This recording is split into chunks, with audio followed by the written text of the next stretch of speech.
Well, welcome back to the Applied Leadership Podcast. My name's Brandon. This is my partner, Blaine. We're really happy to be here with you guys today. And, oh boy, we have got a banger of a question this time. Got a wonderful question from one of our colleagues out there doing great things in the world. What is the difference between influence and manipulation? I'm gonna let that one hang there for a second because I don't even know where to start. but I know it's gonna be a great conversation to have with my good friend Blaine here. So Blaine, that's a tough one. And first and foremost, what I would say is that I really appreciate the fact that leaders out there are even wrestling with this. Yeah. I think that's a great sign. Yeah, well, we showed up today on Casual T-shirt Wednesday, I guess, and you threw down one of the hardest topics that I'm totally unprepared for. So let's get into it. So here's my first thought is this. I would say that probably manipulation is a subset of influence. I would probably, you know how much I love frameworks. I would probably put influence as a broader umbrella topic, and I would categorize manipulation as maybe a negative kind of subcategory of influence. But I want to wrestle this a little bit more and hear what you have to say, because I immediately think negative when I think in manipulation. And I guess that's true, but maybe there are positive or appropriate uses of manipulation as well. I mean, if you just kind of think of the root word or the use of the word broadly, you kind of, you manipulate things with your hands or objects when you're carrying them. So maybe I should slow down a little bit and maybe not even throw manipulate in the negative bucket just yet. But that's my first blush response, is that influence is a very broad topic. There's lots of ways that it could happen. And I would immediately knee-jerk put manipulation as kind of a negative subset of influence. Is that enough to get us going? Where's your head at on this? Probably. I mean, I think that it puts my brain in a very Aristotle golden mean perspective, where I'm wondering if influence is somewhere in the middle and manipulation is on one end. Oh. And I don't even know where to start with what would be prospectively on the other end. Or maybe manipulation and influence are two differences, are the two ends of the mean in terms of expressions of excess or deficiency. I don't quite think it's that, because I think influence is generally seen as more, a positive. I mean, when we think about breaking down the word influence in itself, what we're trying to do here is move some degree of change. Move from, state A to call it state B. And that's just a very simplistic way of saying, like, you're not trying to influence something prospectively from state A to state A, right? Because there's no need to influence that. It implies some change, right? You're nudging, moving, causing something to be different than it may have otherwise been without your intervention. I like the idea of thinking about it on the golden mean. I would say maybe on the totally deficient end of that spectrum would be just disengagement or apathy or something, perhaps, where you're just having no impact. You're not engaging with the person, the concept, the idea, the topic. Whereas maybe manipulation, if we want to put that on the excessive end of the spectrum, could be trying to have an outsized impact on it or trying to force it into something that maybe it shouldn't naturally or best take. Again, these are sort of my top of mind thoughts. I'm not convinced yet that manipulate is for sure bad or on the kind of excessive end of the spectrum. But again, that's maybe how I think about it. I mean, the word influence itself is tricky in the kind of current conversation because it's just thrown around all the time, with influencers on social media and things like that. Just that term alone is a little hard to pin down, I would say, at the moment. I think you're right. I mean, oftentimes when I hear the term influencer, it makes me kind of squint my eyes and, say, what does that actually mean? What What are you trying to influence? What is the change that you are trying to generate in the world? I think of influence generally in a positive light, I would say. When I think about our working definition of what leadership is, it's a relational process of influence that yields results.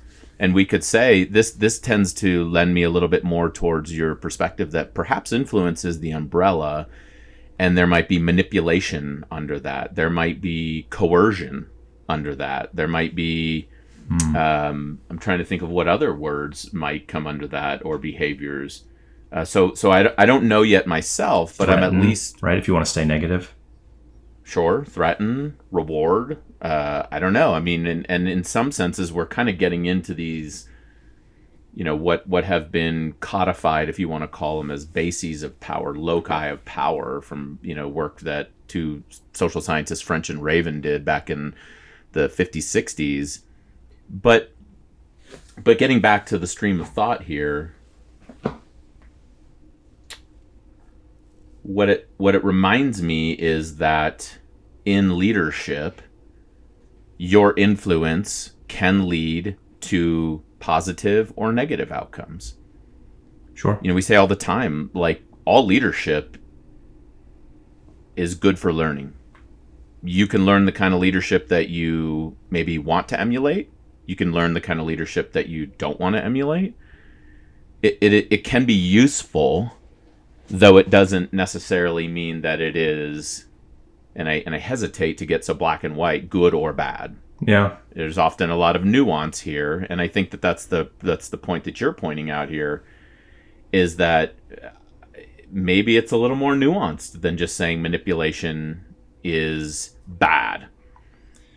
Yeah, so I think that is true, and you've known me long enough to know that, like, I'm always very quick to take a step back and say, like, well, it's probably not either or. It's probably, somewhere in the middle. I think that's true for many things, but maybe in an effort to try to answer what I think is the spirit of the question, I don't know exactly. My guess is that the question is sort of asking, where are you kind of crossing the line? Like, what is influence? And then, like, when does it become manipulation? So again, being clear that may or may not be a accurate construct. I think in an attempt to answer the question, I would say this. I think that anytime that you are trying to use a threat, a coercion, a falsehood, a empty promise, or something along those lines to get another person or to affect an outcome in a way that you want, that's probably manipulation, right? If you are blackmailing someone, implying to someone that maybe they're not going to get what they want if they don't come along with you, holding something over someone's head, any of those things, I think people pretty clearly would flag as a manipulation and a negative one, and not a healthy form of influence. So I think if you want to talk about kind of crossing the line, I would put the line somewhere in, is someone, or are you, using a point of leverage over somebody that's causing them to make a decision they may not otherwise make of their own free will. I would say that's a manipulation. If we want to back it up and talk about different versions of influence, if that's manipulation, then I think we've got a range of things we could talk about, right? Because there are incentives, there are rewards, there's appealing to people's sense of greatness, there's leading by example. There's a lot of things that I think are likely healthy or positive forms of influence that we might encourage people to try to tap into and probably steer away from using any form of leverage. Yeah, I want to go back to something that you said that I think is really important here, which was trying to get something you want. And I wonder if we take that and we kind of, I've just been scribbling in my notebook here, is I wonder if a key differentiation between crossing that line is if you are trying to get something that you want, as opposed to trying to get something that we want, that they need, that we need, right? When we think about manipulation, it makes me wonder sometimes if what's the outcome that we're going for here? I think that's what you're pointing out. What is the outcome that we're going for here? If the outcome is completely self-serving as a leader, or frankly as a human being in a relationship, you just might be manipulating somebody. And it just might be a negative, intent. And I want to take one more step on this, because I think what you're also pointing out is posture of intent. What is your posture going into this? And I think that's a question that we can ask in any relationship. What is my posture? And I think where this gets tricky, and I want to flag this, because one thing that I really try to always remind myself is not to assume intent. I can't read somebody's mind. I shouldn't try to assume, their intent or motive. I should maybe ask instead of making an assumption. So I want to put that on the table there. I'm not sure if that's a little bit more of a rabbit trail, but to come back to the core of what I think is important here is, let's ask ourselves this question. Am I trying to influence the person to make a change or to do something, whatever it is, because it serves me or because it serves we? Yeah. That might be a really good question. I think it's something we always want to be checking in with as a leader. And so now we've got kind of two legs of the stool or the table here, I think. So you're speaking to intent, which could, flag something as manipulation or not. And what I spoke about was more kind of means or tactics, are the tactics you're using kind of in this bucket or not? You're speaking to the nature of your intent could be something that signals manipulation. I don't know if there's a third or a fourth leg there, but I think maybe it's objective. Outcome could be outcome. I've read, I believe in Courage is Calling, Ryan Holiday talks a little bit about how what it is you're striving for, in his opinion at least, does matter as to whether he would characterize something as truly courageous. So like if you're exhibiting some, extreme form of, heroics or, putting yourself in extreme danger, but it's for a nefarious end, then he wouldn't really count that as being courageous. Like he kind of stands firm on the fact that you have to have a positive intent. You have to be endeavoring to do something good and then also taking on some real risk. And that's sort of, you have to check both those boxes to be courageous. And so maybe that's kind of what we're speaking to here. It's both intent and action. And maybe that's sufficient. I don't know. It's an interesting way to think about it. Yeah, I think so. I like this idea, though, of having a set of questions to ask ourselves. Because look, if we decide, hey, listen, manipulation, I don't want to be a manipulative leader. Great. I would probably say, good job. I don't either. I want to influence, and I want to influence for good. Maybe we are hovering around a set of questions that we can ask ourselves before we take that next step. Maybe I can ask myself, what is the posture by which I'm coming from? Let me check in.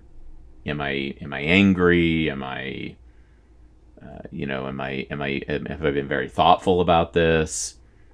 What are the means by which that, and the next question, what are the means by which I might go about this?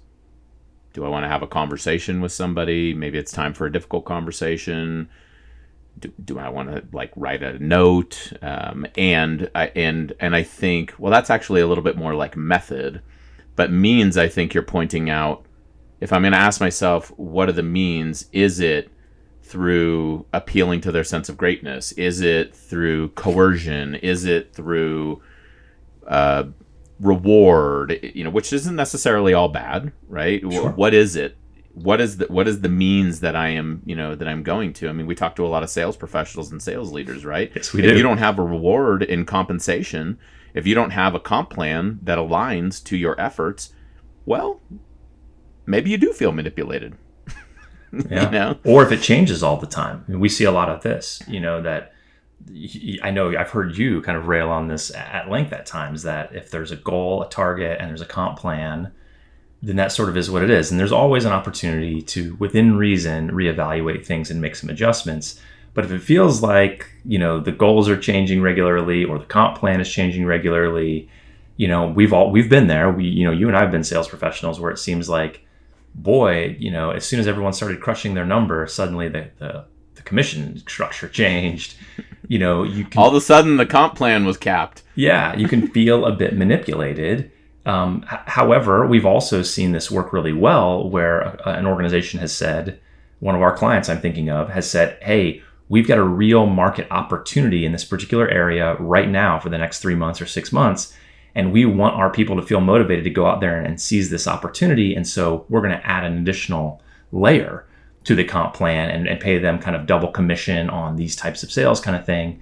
And that did move the needle for that company. And it did send some people to Hawaii. And it seems like it was, net positive and mutually beneficial. So is that a manipulation? Or is that just an adjustment to an incentive structure that influenced people to kind of focus on the customers that they felt were best to be served? Again, if you go back to intent, feels pretty positive, and if you focus on method, again, they're compensating these people very well for going out and landing the accounts that the business needed. So, that one I would probably keep shy of. Right? Yeah, that one feels pretty good. And the objective seems to be that the customer gets what they need, the company gets what they need, the sales professional gets what they need. Show me the victim in this crime. That's right. That's right. And that's what I think. That's where we take it from the question of, is this something that I want or is this something that we want? Is this good for me or is this good for us? Yeah. Is this good for? And I think what gets really tricky here. So I think that makes a lot of sense to me, asking that question. Is this something that I want or is this something that we want? Is this something that I need? Is this something that we need? Yeah. And there's got to be some kind of a connection there, which I would say makes sense to us because we believe very strongly in the concept of value creation. We believe very strongly that 1 + 1 should equal 3 in any kind of business development relationship or sales, partnership, whatever it is. And so, the people that we work with aren't representing quote unquote bad products, or they're not trying to, get you into a Pinto after, doing a bait and switch on a Cadillac or something right. like that. That's just not the kind of people, those aren't the kind of leaders that we work with. And so, it just, I think thinking about what that outcome is or what that intent is so important, especially when you frame it within what is actually value generating for all of us. Now, what I think gets very tricky here, and I'm going to kind of take us a level deeper, which I'm curious your thoughts on, is where's the line in those relationships where... Well, how do I ask this? What if it might be something that somebody needs, yet they do not want? And I think that becomes tricky in leadership. Let's talk about it in a leadership context. I know you're getting revved up, so I'm gonna add a little more color to it. There are some people who are trying very hard and care very deeply about the work that they are doing. And if they just had 1 degree of difference in their performance, they would probably skyrocket. They would do, maybe it's a behavior that is not very productive.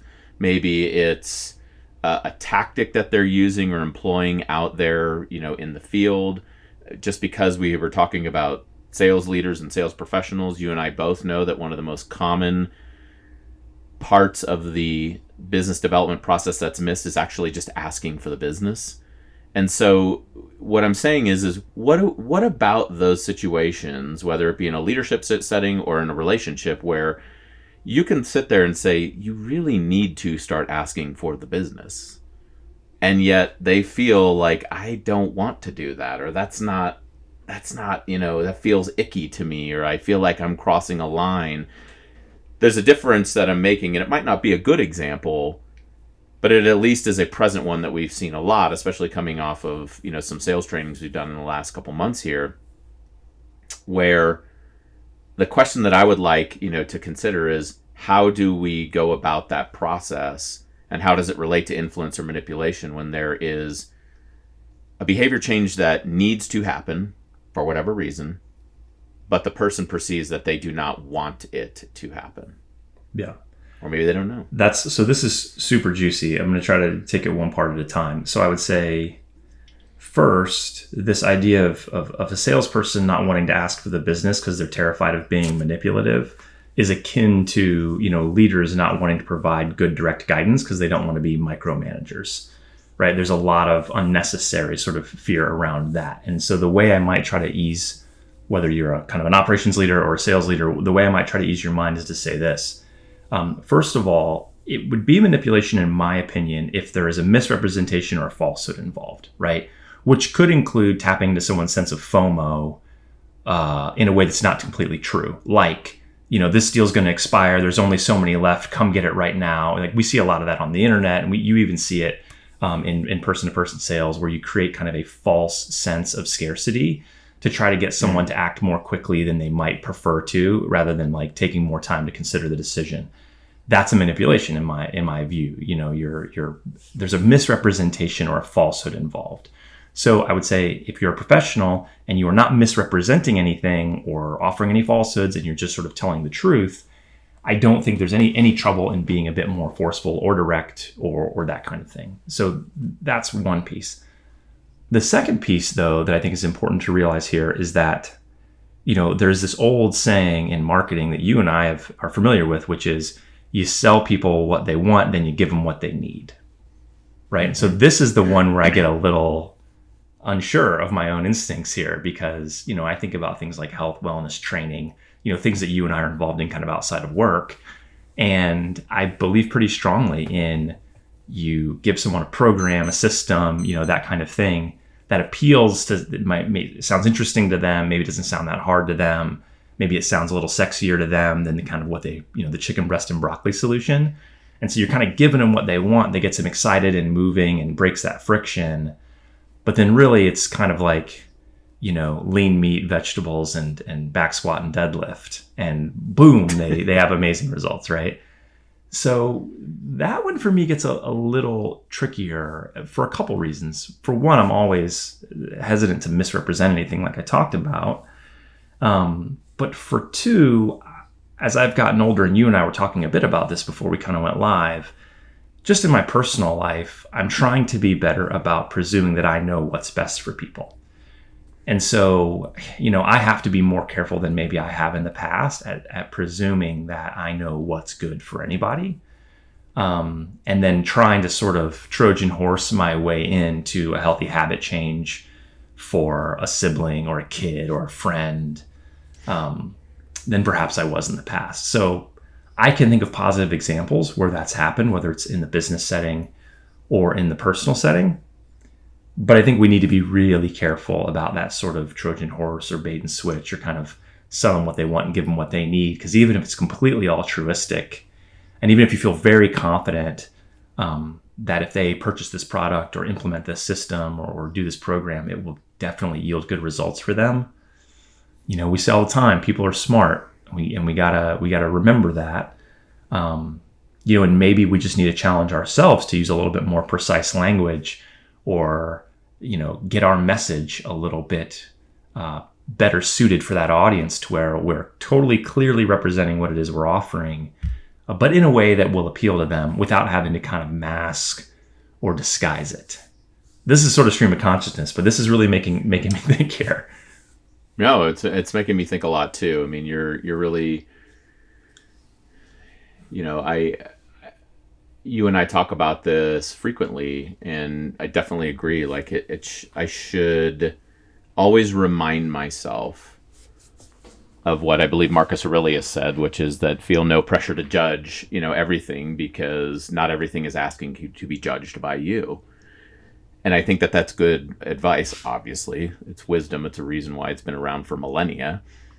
And so for us to assume we know best for somebody else is a very dangerous place to be. And yet, we do know that there are certain things that are not good for people. It is not good for you to drink a handle of vodka and a half rack of beer every day. You're going to kill yourself. It is not good for you to, drink alcohol and get behind the wheel. Things like this, right? I mean, I'm talking about a couple of extreme examples here. Well, it's not good for my kid to eat only chicken nuggets and cereal. So what do I do about that? That's right. That's right. And so this is where I think the natural tension starts to emerge. This is why we have things like wisdom. There is wisdom in life, right? Look, if you eat, a pound of Skittles every day, a quart of ice cream, and, never do any workout, like, that's bad for you. Objectively, right? Objectively, and that's where I think it gets a little bit tough. And so I think that could, definitely be a whole other topic, but maybe to try and just kind of pull up what we have talked about here. I think that there's a couple of points here. Number one is that perhaps manipulation might be a subset of influence and not necessarily at odds with each other. And yet at the heart of the conversation truly is, as a human being engaging in the world with other human beings, as a leader engaging with people, where and when can I be aware of, quote unquote, the line? If I were to say I don't want to be a manipulative leader, I want to influence and I want to be a positive intent, I think that we would agree that that's a good posture to lead from. And I think what we're saying is maybe there's a couple of questions that you can ask yourself before you engage in whatever that dialogue, whatever the message that needs to be had. And those questions might be, what's the intent? What is my intent, right? Am I looking for something I want? Thereby, am I willing to use methods that are untrue or, quote unquote, manipulative? Probably not the best way to go. Second question, what's the method that I'm going to go about this with, right? Like, am I going to be offering something like a reward? Am I going to be appealing to somebody's sense of excellence? What is the lever, so to speak, that I'm going to use? And if one seems like it is rooted in some degree of falsehood, it's probably manipulation. It's probably not super helpful. And three, what is my objective before I go into this?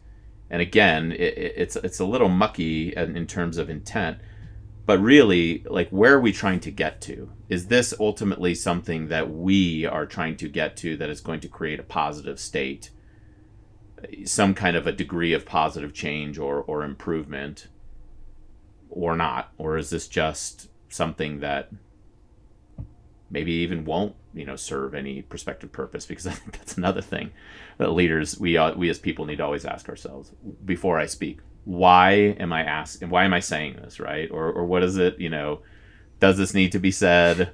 Does this need to be said now? Does it need to be said by me? That's right. Yeah.